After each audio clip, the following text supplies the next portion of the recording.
ممکن ہے کہ تو جس کو سمجھتا ہے بہاراں، اوروں کی نگاہوں میں وہ موسم ہو خزاں کا، ہے سلسلہ احوال کا ہر لحظہ دگرگوں، اے سالک راہ فکر نہ کر سود و زیاں کا، شاید کہ زمیں ہے یہ کسی اور جہاں کی، تو جس کو سمجھتا ہے فلک اپنی جہاں کا۔ ڈاکٹر علامہ محمد اقبال فرماتے ہیں، دنیا میں انسانوں کے زاویہ نگاہ باہم مختلف ہوتے ہیں۔ زید کی نظر میں جو کچھ مفید اور اچھی ہے، بکر کی نظر میں وہی چیز مضر اور بری ہے۔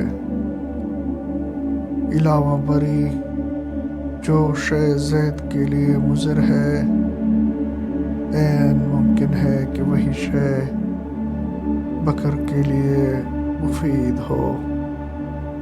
حقیقت یہ ہے کہ حالات کے بدلنے سے انسان کا زاویہ نگاہ بدل جاتا ہے،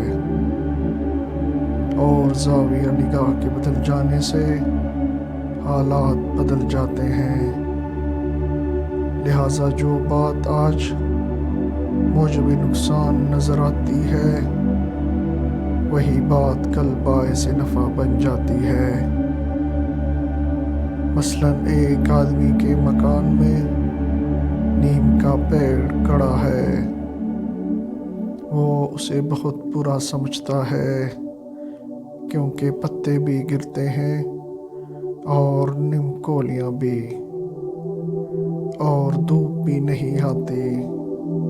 وہ شخص اس درخت کو کٹوانے کی فکر میں ہے، کظاہرہ وہ مرض سودا میں مبتلا ہو جاتا ہے، اور طبیب اس نیم کی چال اور نیم کولیوں کا مغز استعمال کرنے کا مشورہ دیتا ہے، تو وہی درخت جو کل تک برا تھا آج بے حد مفید بن جاتا ہے۔